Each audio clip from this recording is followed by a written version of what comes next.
1.5-kilometer swim, 40-kilometer bike at 10-kilometer run. Maaksyon ang mga eksena sa Mayon Triathlon 2022 nitong August 13 sa Sawangan Park, Legazpi City. Mula sa iba't ibang panig ng bansa ang mahigit 400 na atleta. Isa sa kanila si Ann Nunez ng Camsur Tri-Team, 22 years old. Pag yung trophy, hawak mo na po. May sasabi mo sa sarili mo yung pagod, yung pinaghirapan namin, ito na po yung kinalabasan. Si Ino Parza, security guard at isa rin bokalista, first placer sa age category. Grabe yung elevation ng run course, ang ahon sobra. Halos maraming naglalakad pero patuloy pa rin ako noon. Sabi ko, diretso lang.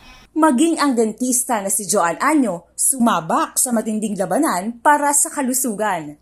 Ayokong mag-maintain sa gamot. At ang CSN correspondent na si Love Murillo na kahit napilay ang kanang paa bago ang laban, umuwing tagumpay dahil umabot sa finish line. Mandy Maano, CSN.